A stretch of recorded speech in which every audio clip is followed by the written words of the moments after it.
우리 함께 기도하심으로 신년 기도회 시작하도록 합시다. 같이 하겠습니다. 하나님 감사합니다. 신년을 맞이해서 우리가 기도회를 하고 있습니다. 오늘 목요 기도회에 하나님께서 은혜를 베풀어 주시고 하나님 말씀을 통하여서 우리로 하여금 하나님의 말씀 앞에 온전히 살며 그래서 올 한 해가 우리한테 유익한 한 해, 믿음의 성장한 한 해, 바른 신앙과 믿음으로 사는 한 해가 되도록 주여 도와주옵소서. 주께서 함께 원하오며 예수의 이름으로 기도합니다. 아멘. 오늘 목요일 여러분에게 신년 기도회 말씀을 전달합니다. 오늘 우리가 함께 살펴볼 말씀은 마태복음 1장 6절 말씀을 한 절 말씀을 가지고 하나님 말씀을 좀 살펴보려고 합니다. 교회가 시간이 지나고 또한 세월이 지나다 보면 그동안의 이제 전통이라는 것이 또 인위적이든 또는 그렇지 않든 만들어지게 됩니다. 어떤 교회는 장로님들이 꼭 앞쪽에 앉는 것이 전통이 되어 있는 교회도 있습니다. 그래서 한 번은 그런 교회에 가서 맨 앞쪽에 앉았다가 또 뒤로 물러난 적도 있습니다. 어떤 교회는 예배의 시작을 종을 쳐서 알리는 것이 전통의 교회도 있고요. 또 안내를 맡은 분들이 한복을 입고 또 안내를 하는 전통을 가진 교회도 있습니다. 여러 전통이 있지만 그 중에서 좋은 것도 있고 또한 그렇지 않은 것도 있음이 분명합니다. 나쁜 전통은 버리고 좋은 전통은 살려야 되는 것인데 오늘날 좋은 전통을 좋은 전통 가운데서 사라진 것들이 있습니다. 그것이 무엇이냐? 그 중에 하나가 바로 예배 전에 미리 와서 예배자로서 준비하는 마음입니다. 예배 전에 먼저 와서 기도하고 또 성경을 펴서 오늘 본문을 살피고 마음으로 준비한다는 것. 사실 저는 그렇게 배워왔습니다. 그래서 예배 전에 예배당에 먼저 와서 앉아서 기도하고 또 말씀을 먼저 살피고 또 오늘 듣게 된 말씀을 기대하며 하나님의 은혜를 간구하는 것. 이것이 교회 가지고 있었던 오래된 전통이었습니다. 근데 그런 것들이 오늘날에는 점점 사라져가는 것을 보게 됩니다. 예전에 신앙생활하던 분들은 그러한 전통을 가지고 있지만 그렇지 않은 사람들은 예배에 대해서 또한 그런 먼저 와서 기도하며 예배를 준비해야 된다는 사실에 대하여 망각하고 있는 것 같습니다. 그것이 참 안타까운 것입니다. 이러한 전통적인 습관을 가지신 분들은 오늘 이제 본문을 보시고 또한 지금 앞서 말하는 것의 내용과 어떻게 연관이 되는가 하는 부분에서도 의아할 수 있습니다. 이 이유는 본문이 통하여서 무엇을 설명하려고 하는가, 무엇을 말하려고 하는가 하는 부분에서 감이 잘 오지 않기 때문에 그럴 수 있습니다. 왜냐하면 본문의 내용은 예수님의 족보에 대한 내용 중에 한 본문이기 때문에 그렇습니다. 오늘 우리가 읽은 본문에 보면 그 예수님의 족보 가운데 다윗도 나오고 솔로몬도 나옵니다. 도대체 오늘 누구에 대하여 그리고 무엇에 대하여 설교하려고 하는지라고 생각해 들어야 하는데 바로 그렇습니다. 오늘 저는 이 가운데에 한 사람을 성경을 통하여서 좀 살펴보려고 합니다. 그리고 말씀을 드리려고 합니다. 그 한 사람은 다윗도 아니고 솔로몬도 아니고 우리아라는 사람입니다. 우리아가 누구인지는 다윗의 이야기를 읽은 분들 또 아는 분들은 우리아가 누구인지를 알고 계실 것입니다. 잠시 소개하자면 우리아는 헷사람입니다. 헷사람이었다는 것은 순수한 이스라엘 혈통이 아닌 이방인이었다는 것입니다. 가나안 민족 중에서 이스라엘 가운데 들어와 여호와의 신앙을 가진 자들이 바로 헷 족속이었고 그 헷사람 가운데에서 우리아라는 사람이 있었던 것입니다. 아마도 그의 조상들은 여호수아가 가나안 땅을 정복한 후에 남겨진 헷사람들 가운데에서 하나님을 믿기로 결심하고 이스라엘 안으로 들어온 사람들이었을 것입니다. 그것이 그들의 조상이었습니다. 그의 조상은 이방인이었을지 모르지만 그는 하나님을 믿는 사람이었고 또한 이스라엘 백성 가운데서 살았으며 또한 동일하게 하나님을 예배하는 자였습니다. 그는 용맹한 군인이었습니다. 다윗의 가장 최측근인 37명의 용사 가운데서 한 사람이 바로 우리아입니다. 이들 37명의 용사들은 다윗과 오랜 동안 전쟁 속에서 결속된 다윗의 사람이자 그의 형제와 같은 자들입니다. 그런 우리아를 다윗은 죽음 가운데 몰아넣고 비참하게 죽게 만드는 것이에요. 혹시 오늘 내용이 전부 다 나오지 않지만 사무엘 하를 보면 그 내용을 우리가 알 수가 있습니다.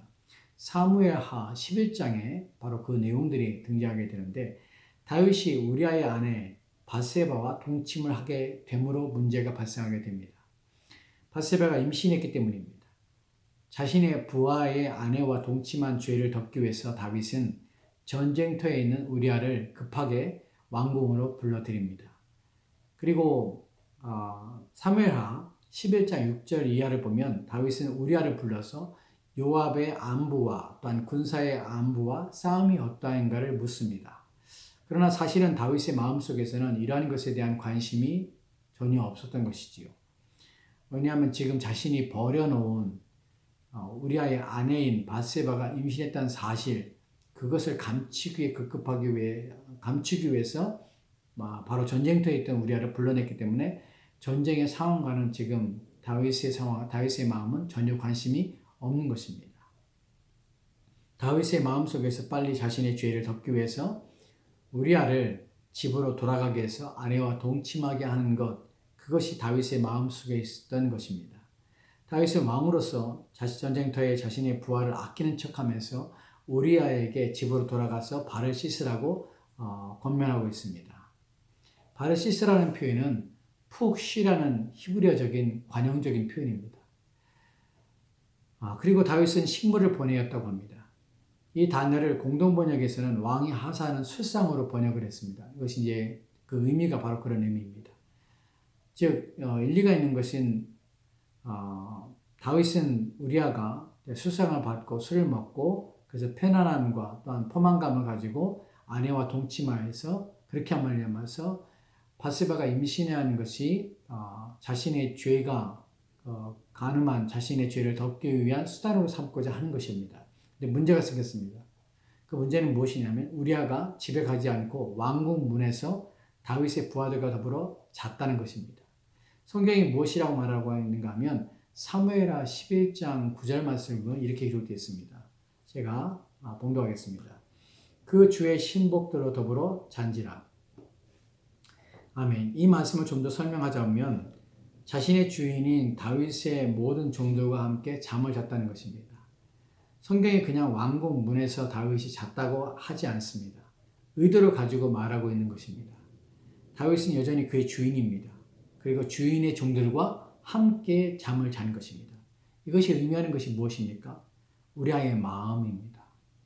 그가 다윗에게 어떤 마음을 품고 있는가, 어떻게 대하고 있는가 하는 것을 우리아는 다윗을 향한 마음 때문에 주의 신복들과 더불어 잠을 자지 집으로 돌아가지 않았다는 것입니다. 다윗이 우리아가 왕궁 문 앞에서 잠을 잤다는 이야기를 이제 다음날 아침에 듣게 됩니다.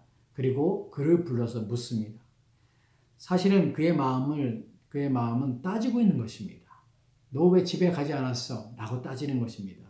내가 길에 갔다 왔는데 왜 집에 들어가서 자지 않고 왜 왕궁 문 앞에 자느냐? 라고 묻는 것입니다. 이에 대한 우리아의 대답을 보면 사무엘하 11장 11절 말씀은 이렇게 기록되어 있는데 제가 봉독하겠습니다.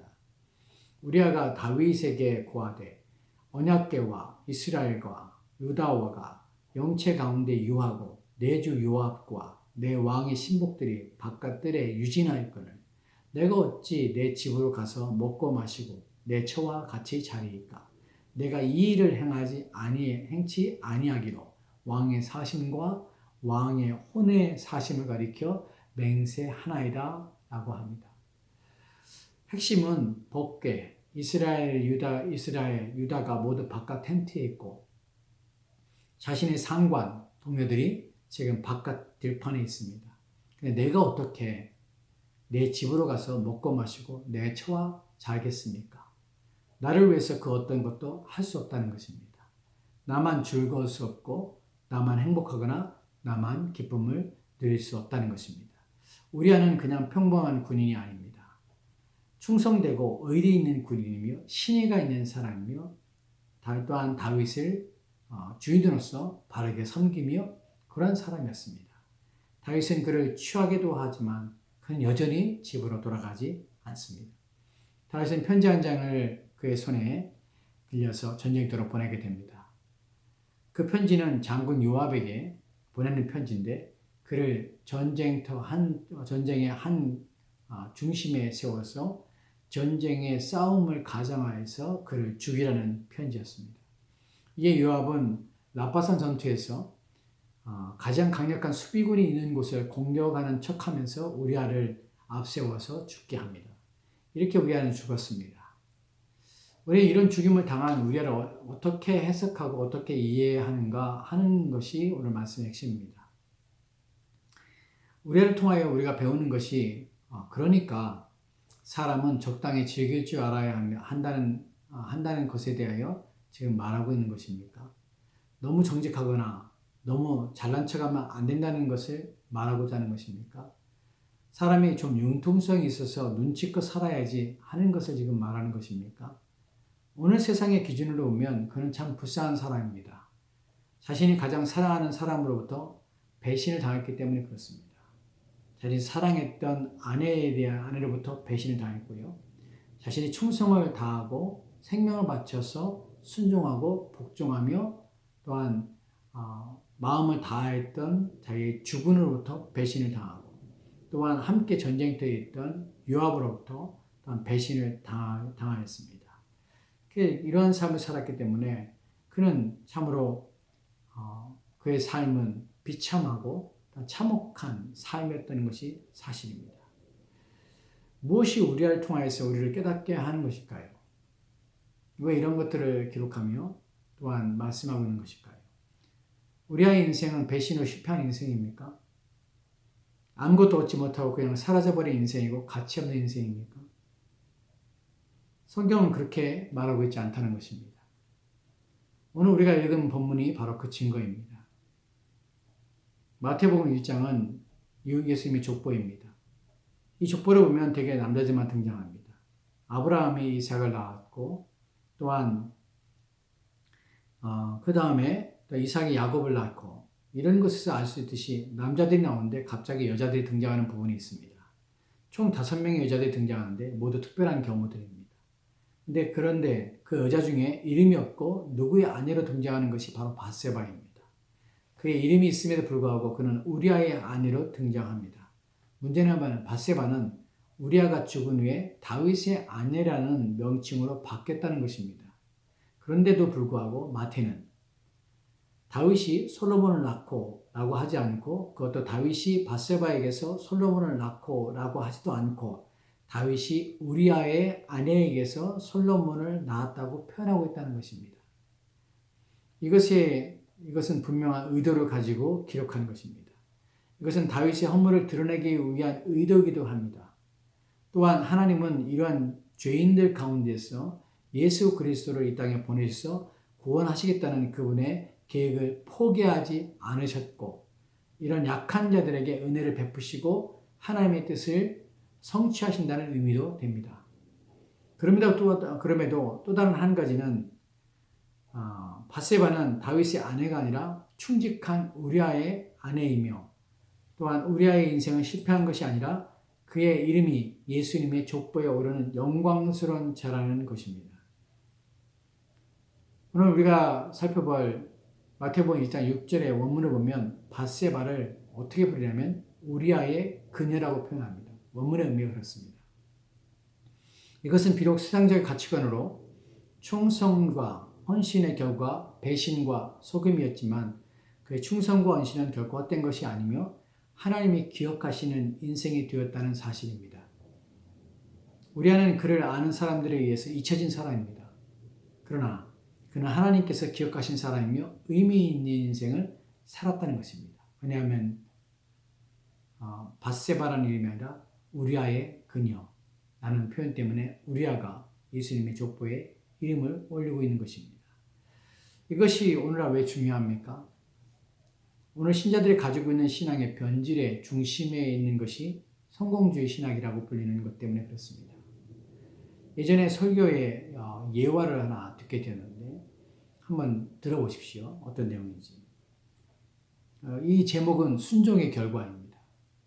그런 제목으로 설교 시간에 예화가 주어졌는데 이 내용입니다.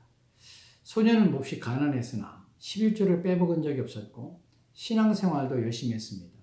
소년은 성실과 믿음이 인생의 성공을 가져온다고 믿고 가난과 싸웠습니다. 그 결과 30세에 모빌런치 서비스라는 회사를 설립하게 되었고 이어서 세계적인 도넛 상표를 개발하게 되었습니다. 그가 바로 던킨 도너츠의 창업주인 로젠버그입니다. 그는 72세를 맞이하는 생일 축하 자리에서 이렇게 말했습니다. 저는 정규 교육을 받지 못하고 가난하게 자랐습니다. 그러나 하나님이 늘 제 짐을 맡아주었습니다. 성공은 지식에 있지 않고 태도에 있다고 저는 믿었습니다. 인생의 성공이 주님을 믿고 순종하는 태도에 있음을 고백한 말입니다. 이 글의 결말은 순종이 인생의 성공의 열쇠라고 합니다. 이 글이 문제가 됩니까? 어떤 이에게는 안 됩니다. 근데 저에게는 됩니다. 왜냐하면 이 글이 말하는 인생의 성공에 동의할 수 없기 때문에 그렇습니다. 이 글에서 로젠버그는 성실과 믿음이 인생의 성공을 가져온다고 믿고 가난과 싸웠다고 합니다. 자, 생각해 보십시다. 무엇과 싸웠습니까? 불신앙과 싸웠습니까? 악과 싸웠습니까? 죄와 싸웠습니까? 가난입니다. 그럼 무엇 때문에 성실과 믿음을 가지게 되었습니까? 가난에서 벗어나는 것입니다. 이 글에서 말하는 인생의 성공은 온 세상에서 잘 되는 것입니다. 오늘날 우리는 성공주의 신학과 번영이라는 것이 신앙에 밀접하게 관련되어 있어서 사람들은 성공하고 싶어서 교회에 옵니다. 성공을 위하여 기도해달라고 합니다. 잘 되기 위해서 기도해달라고 합니다. 하나님께 기도하면서 잘 되기를 바랍니다. 성공하기 원합니다. 이것이 그들이 믿는 또한 믿고자 하는 그들이 기독교인이 되는 이유 중에 가장 중요한 핵심이 있다는 것입니다. 이런 것들이 오늘날 기독교를 변질시키는 가장 중요한 문제가 되는 것입니다. 예수 믿는 자는 가난할 수 없으며 또한 예수 믿는 자는 실패할 수 없고 또한 예수 믿는 자는 안 될 수 없다는 것이 오늘날 안타깝게 강단에서 선포되는 설교들입니다. 정말 그렇습니까? 그렇다면 우리 안은 무엇입니까? 그가 성공했습니까? 그가 잘 되었습니까? 그가 원하는 것을 이뤘습니까? 그렇지 않다는 것입니다. 우리는 이 땅의 성공을 위하여 그러기 위한 수단으로서 하나님 믿는 것이 결코 아닙니다. 성경은 우리가 어떻게 하든지 이 땅에서 부유하고 이 땅에서 잘 먹고 잘 살고 잘 되는 것만을 말하지 않습니다. 이 땅의 모든 것이 잘 되고 원하는 대로 하고 원하는 대로 또한 하고 싶은 대로 하고 있는데 뭐하러 천국에 가겠습니까? 이 땅이 더 좋은데 그런데 왜 천국에 가겠습니까? 여러분 성공주의 신학과 신앙을 부추기는 생각과 사고에서 벗어나셔야 합니다. 2022년 한 해 동안에 여러분들은 여러분의 마음에 원하는 것들이 많이 있을 것입니다. 또 하나님께 간구하며 기도하는 것들이 있을 것입니다. 가난, 또한 어려움, 문제들, 해결받고 싶은 일들이 있을 것입니다. 여러분 그것들을 기도하지 말라는 것은 아닙니다. 그런데 하나님을 믿는 목적이 되어서는 안 되는 것입니다. 하나님을 자신이 이루고자 하는 성공의 수단으로 삼으면 결코 안 되는 것입니다. 하나님은 기뻐하지 않습니다. 우리가 하나님 믿는 이유는 우리가 그 밖에 우리의 구원을 이룰 수 있는 게 없을 뿐만 아니라 우리는 그냥 자체로 우리 인생의 문제 때문이 아니라 하나님과의 관계 속에서 우리는 범죄하였고 하나님 앞에 죄인이라는 사실입니다. 이 땅에서의 문제가 아니라 영원한 삶 속에서 하나님의 진노에서 벗어날 수 없다는 것이 우리의 가장 큰 문제입니다. 죄 용서를 받으며 하나님의 은혜가 필요하며 그래야 거룩한 삶을 사는 것이 하나님이 나를 이 땅에 보내신 목적이고 나로 하여금 하나님께서 이루고자 하시는 뜻입니다. 그렇기 때문에 우리는 그것 때문에 예수님을 믿는 것이 필요하고 하나님의 용서가 필요하고 하나님의 은혜가 필요한 것입니다. 다른 문제가 아니라 나의 자신의 상태에 놓여 있는 상태가 죄로 인하여 오염되고 범죄하며 악을 행하여 하나님께 미움받으어서 진노에서 벗어날 수 없는 비참한 존재라는 사실 때문에 우리는 예수 그리스도가 필요하며 그것 때문에 그리스도를 믿고 의지하며 또한 우리가 거룩해지려고 애를 쓰는 것입니다. 하나님께서 보시기에 선하고 의로우며 온전함이 우리 가운데 있어야 되기 때문에 그래야 우리가 하나님 앞에 설 수 있기 때문에 그래야 우리의 영혼이 안전하기 때문에 그래서 우리 육신보다는 우리의 영혼이 더 귀중하기 때문에 그래서 우리는 하나님께 나오는 것입니다. 불행하게도 이런 사실에 대하여 별로 사람들은 관심을 갖지 않고 이런 사실에 대하여 별로 인식하지 않으려 합니다. 예전에 이런 예화들이 참 많이 있었습니다. 11조 하면 늘 거론되는 인물이 있습니다. 록펠러입니다. 그가 10분의 9조를 하나님께 바쳤기 때문에 하나님이 복을 주셔서 엄청난 부자가 되었다고 말합니다. 정말 그렇습니까? 여러분, 그가 정말 하나님께 11조를 잘해서 복을 주셔서 거부가 된 것입니까? 그 얼마나 나쁜 사람인지 여러분은 모르시지요. 수많은 노동자들의 피와 살을 바꾸어서 부를 이룬 것이고 독점적 행위를 해서 자신이 적이 되는 회사를 망하게 하는 수법을 사용해서 부를 거머쥔 것입니다. 왜 미국에 반독점법이 생긴 줄 아십니까? 바로 이러한 잘못된 성공주의 신학과 신앙을 가진 사람들이 자신의 부를 축적하기 위해 상대를 쓰러뜨리는 행위를 막기 위해서 이런 법을 만든 것입니다. 이들이 왜 자선사업을 하신지 아십니까? 사람들이 이들이 착하고 선해서 자선사업을 하는 줄을 착각합니다. 아닙니다. 이들은 반독점법 때문에 엄청난 과징금을 물거나 파산해야 되는 위기에서 재산을 사회에 헌납함으로 그 위기를 넘기는 것입니다. 반독점법은 바로 이 록펠러 때문에 생긴 것입니다. 즉 자율적이 아니라 자신이 속이기 위해서 자선행위를 한다는 것입니다. 이게 신앙의 성공입니까? 하나님이 기뻐하시는 방식입니까? 하나님이 정말 이러한 성공을 원하셨다고 생각하십니까? 우리의 신앙이 얼마나 잘못되었는지 또한 잘 되었는지 하는 것은 하나님의 뜻에 부합한 방식과 방법대로 살아야 되는 것입니다. 우리의 신앙은 하나님의 뜻과 기준에 따라 순종하며 기준에 따라 사는 것입니다. 우리는 이 땅에서를 위해서 이 땅에 사는 것이 우리의 목적이고 또 이 땅에 사는 것이 우리 인생의 최상의 또한 가치요, 또한 기준이요, 또한 이유가 되서는 안 됩니다. 우리는 눈에 보이지 않는 것을 위해서 부르심 받았으며 그것을 위하여 사는 자들입니다. 우리아의 인생은 결코 실패한 인생이 아닙니다. 하나님께서는 우리아를 기억하셨습니다. 그리고 성경을 통하여서 예수님이 족보 가운데 우리아의 이름을 두신 것입니다. 그는 비록 이방인이었지만 하나님 믿고 또한 그는 비록 배신을 당하고 버림을 당했지만 그는 결코 하나님 앞에서 버림당한 사람이 아닌 것입니다. 여러분 생각해 봅시다. 사람에게 인정만 듣고 여러분의 인생을 마치기 원하십니까? 그리고 하나님께 버림받기 원하십니까? 아니면 하나님께 인정을 받고 사람들에게 버림받는 것이 여러분이 유익한 것입니까? 무엇을 위하여 사셔야 합니까? 무엇을 구하셔야 하십니까? 무엇이 여러분에게 더 중요한 것입니까? 2022년 한 해 동안에 많은 것이 중요합니다. 우리 가운데 많은 것이 필요합니다. 그러나 더욱 필요한 것은 하나님입니다. 더욱 중요한 것은 하나님이 나를 어떻게 생각하시는가 하는 것입니다. 이것을 위하여 사십시오. 하나님이 기억하시는 인생이 되기 위하여 애를 쓰십시오. 사람이 기억하고 사람이 생각하는 사람이 아니라 하나님이 기억하고 하나님이 생각하시는 그런 사람이 저와 여러분이 되었으면 좋겠습니다. 기도합시다. 하나님의 은혜로 말미암아 우리가 그리스도 예수를 만나게 하셨고 알게 하심에 대해 감사합니다. 우리는 어떤 사람이 되어야 합니까? 우리의 삶은 무엇을 위하여 살아야 됩니까?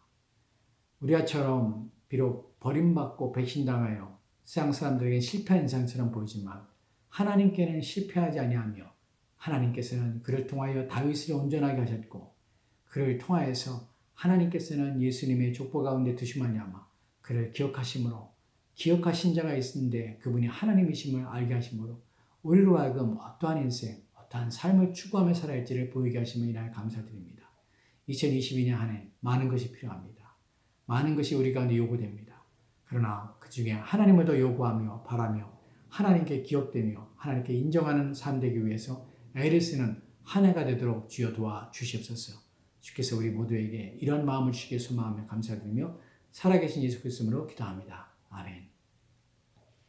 오늘 주신 말씀을 가지고 기도하시면서 한 해 동안에 여러분 마음에 하나님을 주시기 바랍니다.